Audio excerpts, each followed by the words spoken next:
Oke, potong. Siap. Rekan media siap untuk di teman-teman ini menandakan the launching of the label Rocklight.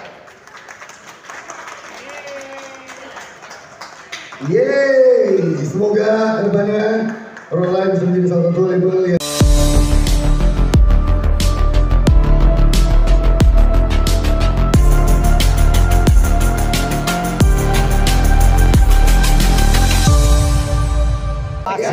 di Zoom mas.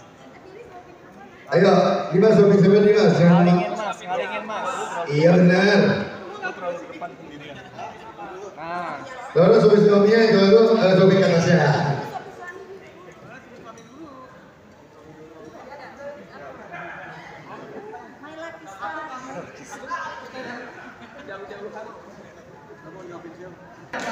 Mungkin karena memang sebenarnya jenis musik ini membutuhkan kabar. Oke. Cuma memang kesempatannya dulu. Kenapa baru sekarang? Karena aku punya partner yang bagus, yang berkualitas, terus juga Tadi kayaknya kan. terus juga kebetulan juga Dimas asal dalam negeri dulu. Terus memang beberapa kali melihat Dimas dari Bejo, begitu berbagi Gitu. Jadi awalnya ceritanya ini sebenarnya udah setahun yang lalu ya, producing. Iya dong, kan ngobrolin tentang ini dari tahun lalu, ya tahun lalu. Awalnya tadi Mas bilang, lo yang tulis liriknya. Terus waktu pada saat itu akunya sedang tidak available karena memang jadwal padat banget segala macam. Tapi aku punya konsep di kepala aku yang aku pengen utarakan melalui lagu. Akhirnya aku diskusi waktu itu sama Kak Dimas, sama Tasya juga. Aku bilang aku pengen bikin lagu yang menggambarkan tentang seseorang yang spesial sebenarnya, yang kita dari dark moment belum pernah ketemu sama orang yang tepat sebelumnya, tiba-tiba ketemu sama orang yang tepat dan this is it gitu, kayak you're my lucky star gitu. Sama dan Mece. Mas Dimas. Ya. Ini jatuhnya berarti kolaborasi ya? Maksudnya bukan apakah ada nama grup sendiri dari launching ini? Atas nama masing-masing. Ini kolaborasi antar personal gitu ya. Jadi memakai namanya masing-masing. Kita kolaborasinya, penggabungannya cuma masalah di ide kreasinya. EDM, ini yang menarik ya. Ini beberapa musisi yang lumayan terkenal juga kan, kayak Weird Genius dan yang lain gitu. Itu sudah mulai terlebih dahulu gitu sebelumnya. Apakah ini terinspirasi atas itu atau gimana Mas Dimas? Basically sebenarnya inspirasi banyak ya, nggak cuma dari yang lokal tuh, nggak cuma Weird Genius. Kalau di kalangan profesi yang sebidang sama saya, ada Weird Genius, ada Blue Flare, ada banyak lah ya. Dulu sebelumnya ada Under Dimas juga yang go internasional dan lain-lain. Inspirasi pasti ada, tapi lebih kepada keinginan untuk bisa berkarya aja sih yang membuat kita akhirnya menelurkan lagu ini gitu. Kalian ketemu bertiga gimana? Maksudnya bisa milih si Kak Laura, bisa milih si Joe gimana? Siapa mengajak siapa? Nah, itu dia tuh. Mana? Sama siapa? Sama Joe Kaso itu saya kenal dari 2018. Kita pernah bikin proyek duo bareng dulu. Jadi sebenarnya udah lama ngobrol soal musik gitu ya. Sering tukar ide, sering tukar referensi. Kalau sama Laura, saya kebetulan satu manajemen.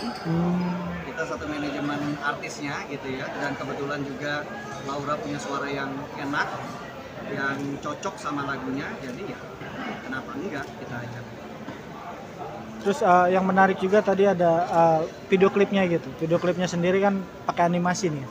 Itu bisa kita bilang mirip-mirip kayak Gorillaz gitu yang lumayan ini. Nah,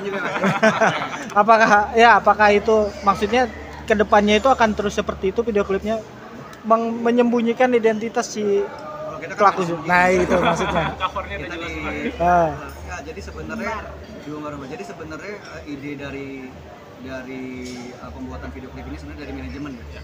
Dari manajemen lucu juga ya kali kalau punya video tuh berupa animasi, dan kebetulan ada salah satu animator muda namanya Puang di daerah Surabaya yang memang pernah menang beberapa kategori champion lah ya, animasi nasional gitu, dan sangat berbakat, anaknya masih muda banget.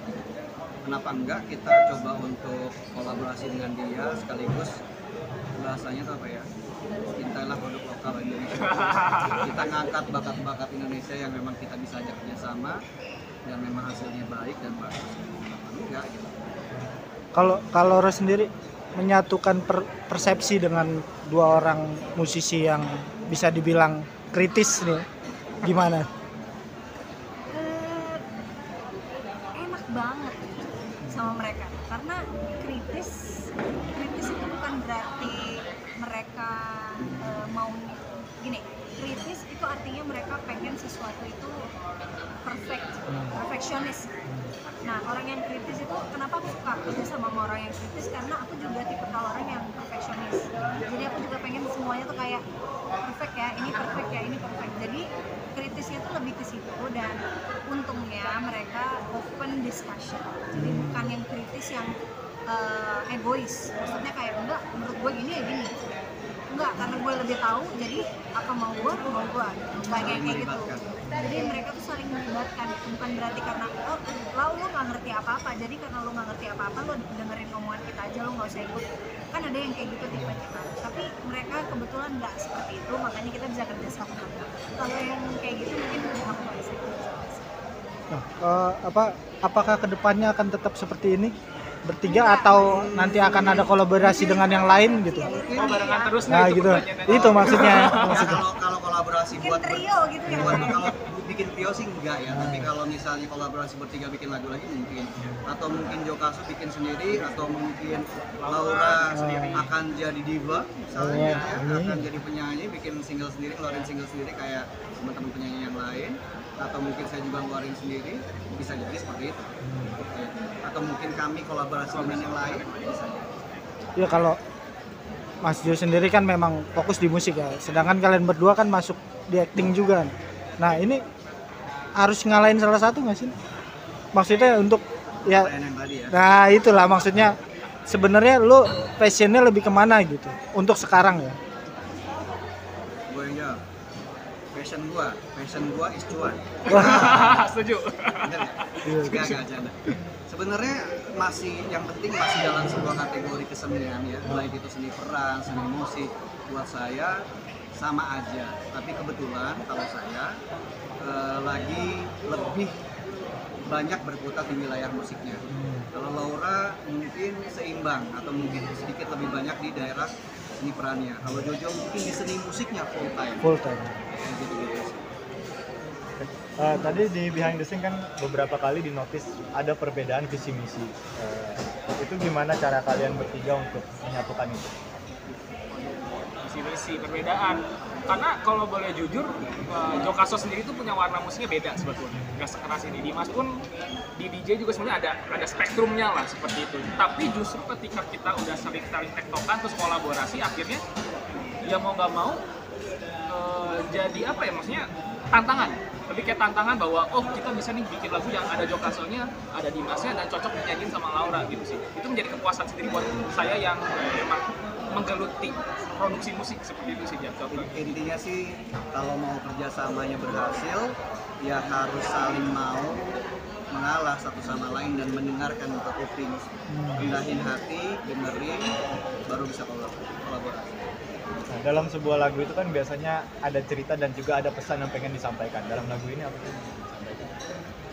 Pesannya yang pengen disampaikan memang satu, bahwa suatu saat nanti di semua orang di dunia ini akan ketemu satu, mungkin udah ketemu ya, mungkin your lucky stars itu adalah nyokap lo, your lucky stars can be your brother, can be your sister, bisa jadi orang yang baru ketemu kayak sahabat lo. Pasti ada satu titik di mana manusia itu ketemu lucky star buat dirinya sendiri. Jadi itu sih sebenarnya yang pengen banget kayak lagu ini untuk lucky star kita semua. Mungkin singkatnya lagu ini bercerita tentang masing-masing orang pasti butuh support system. Ya benar. Kita nggak akan bisa berdiri sendiri tanpa ada support system, entah istri, entah seorang ibu dan macam-macam ya. Jadi lagu ini tuh tentang menceritakan tentang itu. Oh ya. Lagi? Harapan lo apa sih? Apakah lagu ini akan diterima nih, maksudnya di Nah itu pertanyaan yang kita nggak bisa jawab. Nah, karena kan lu tahu sendiri musik sekarang itu nggak kayak dulu ya gitu. Orang bisa dengan free ngambil dari platform dan segala macam gitu. Dan pangsa pasar musik Indonesia itu apakah seberapa pesimis seberapa optimis sih kalian gitu untuk? Sebenarnya pertanyaan Mas itu sama seperti waktu kita nggak pernah nyangka bahwasannya musik senja akan diterima sama kita. Tapi ternyata diterima. Jadi sebenarnya kita dengerin musik itu kan dulu nggak ngelihat genrenya apa. Asal enak di kuping kita akan suka. Taunya dangdut misalnya, taunya mungkin lagu balad atau mungkin lagu-lagu macam kayak Kahitna atau mungkin The Groove yang jazzy, pop jazz. Tapi enak, kita terima. Jadi sebenarnya kuncinya adalah kita buat lagu enak. Cukup? Oh, thank you Mas. Thank you.